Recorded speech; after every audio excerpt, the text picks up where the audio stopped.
Welcome to My Chinese Business Bonus Podcast. Hi there.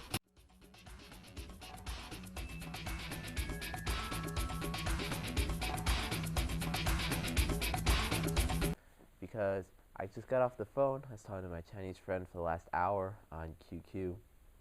And when we were talking, I just thought of all these great things that I just really wanted to quickly get out there and tell everyone. So for all you people listening to this, two things we're going to cover today is one, communication between the outside world and China, and the second one is marriage and gifts.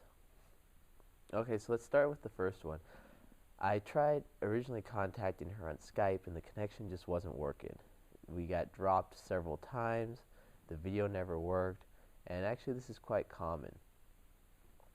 Even when I was in China, I'd always try to use Skype to call out, and I would sometimes be able to use the phone to talk, the voice, but the video and voice almost never worked. It did vary though, depending on what time of the day I would call, but overall it was pretty bad. And people would tell me back at home, my friends, my family, that it was often not clear, staticky. This is just calling, this isn't video, and kind of frustrated. But at the time, I didn't really think there was any alternative. Now, I had QQ there, and when you're outside of China, it's QQ International, so it's in English. And I never used it to actually call out of into the States because no one in the States has it, but everyone in China uses it. They either use QQ or MSN, but QQ is definitely more popular than MSN. They also use a lot of websites like Weibo and Renren and that for social media to communicate, but during work hours, it's socially acceptable there in the workplace to have your QQ or MSN open to talk between other people in the office or other companies. So often on business cards, you'll have the person's name, cell phone number, and QQ number. And if they do international business, some of the firms on the back may have a Skype address or Skype number. All the companies that I had talked to when I was in China, when they'd ask me to do a little consultancy work, and because they wanted to do business with the West, I would ask them if they had a Skype number or some type of international number, and they'd say they just have their cell phones. That was the common answer, and I'd say, oh, just download Skype, it's free, and you can use that to do conference calls and talk to clients and things like that. And they would always ask me is, well, what about QQ or MSN? And I'd say some people use MSN, no one uses QQ in the States, but Skype is the most popular one. So later on in another podcast or on the website, I'll talk about how to make a proper Chinese business card, what should be on the front and what should be on the back for people who want to do business in China.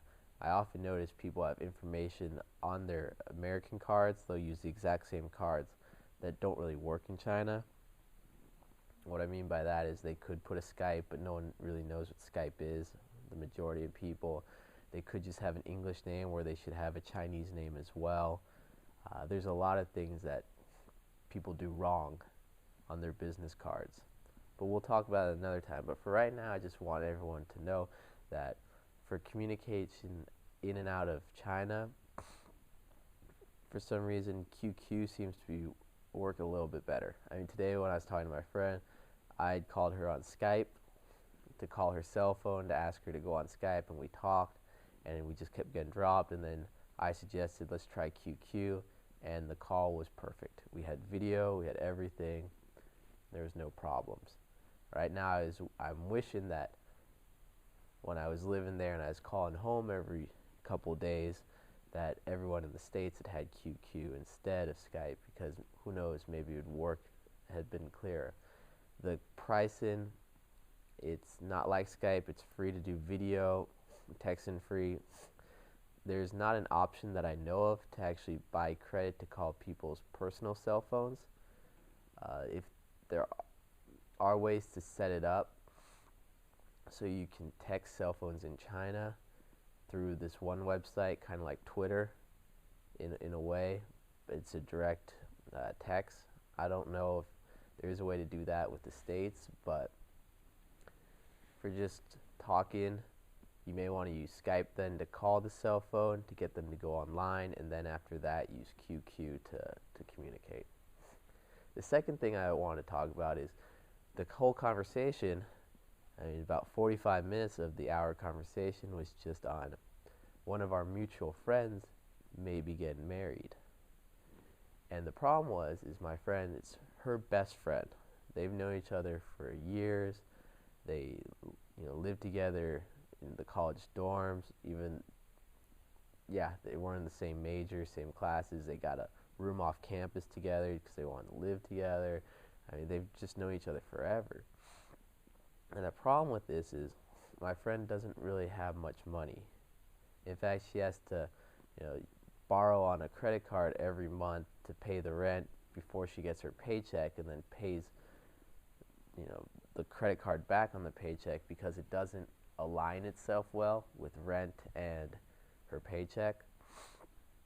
She's not in the red, but basically that explains she doesn't have anything in savings. And the problem is if it was a regular friend, mutual acquaintance, for a wedding, maybe she should give a couple hundred renminbi. So, say on average a person makes, well, if you just starting off, really about 1,800 renminbi is a common salary, or 2,000 renminbi per month. The average, I'd say, is around 3,000 renminbi a month. My friend makes a little more. She makes about 3,500 renminbi a month. So say she has to give a gift of 500 renminbi. That's a good sum of your monthly paycheck. But that would be a typical friend. They've known each other forever. So she was telling me how concerned she is because her gift amount is pretty much limitless. I mean, she's kind of expected to give several thousand renminbi. And this gift money isn't so much as a one-time gift. It has a lot of meaning to it. I mean, the money's supposed to be there for, if there's emergencies, to help set up, their apartment, their house, buy goods. And if my friend gets married, when she does, a huge gift is, supposed to be reciprocated because they're best friends. They've known each other forever. And these gifts aren't just a one-time thing. So the wedding gift pretty much has a limitless amount. Then when they have their one and possibly only child, there's supposed to be another gift. Then the child has a 1-year birthday, another huge gift. And all these, like that gift is supposed to be to help the child for emergencies, to prepare it for the future, things like that. But between very close friends, there's really no limit on the amount a gift is supposed to be. And these gifts are, 1 month's salary, 2 months' salary. They're a Western standard. It's pretty extreme. You'd never really hear of someone giving a friend for their wedding or their child born 1 or 2 months' salary, or if they make, a good amount of money, maybe even more, a really hefty amount of money. But this is very common there. It's very much, we're best friends, I'll help you as much as possible, you help me as much as possible. There's really no limit. So my friend is actually very concerned. They haven't set a wedding date yet. They're just talking, and who knows if they're talking together, her and her boyfriend, or just her to herself and trying to tell all her friends, I really want to get married, this is going to happen. Who really knows? Didn't get into too much detail about it. All we did talk about was how she's worried that if they do decide to get married, she'll have to give a gift soon, or when they do get married, and she doesn't have the money to, and she's starting to worry about that and how she has to start saving for that day because it eventually will happen. So when I was talking to her about this, I just found that really interesting, and I wanted to videotape it and make it into a podcast as quickly as possible just so I wouldn't forget it, just because this is the type of conversation that it's pretty common in China, but you wouldn't really have it in the States. At least I've never had it in the States. If someone gets married, you give them a gift, maybe $100 machine or something like that, I don't know, a bread maker. But even a best friend, you'd make a better gift, but you wouldn't think of giving 1 or 2 months salary or maybe even more. So I want to get that down as quick as possible. So this is a bonus podcast. I hope everyone enjoys it. To find out more, go to my website, mychinesebusiness.com. Sign up for the newsletter. You'll get a free ebook. And check out all the information. There's loads of stuff there. All right. Take care. So to reiterate, 2 things. 1, you're doing business and communication in China and the West. Download QQ International. It's the equivalent of Skype almost, but more common and maybe even better connection. And also, if you're invited to a Chinese wedding, you're expected to give a good gift. If you consider yourself very good friends with a person, or they consider you very good friends, expect the gift to be a very, very nice gift. And that same goes for if it's a baby shower or if it's the child's first year birthday. All right. My name is Sean. The Chinese name is Xiaolan. And take care. All right. Bye.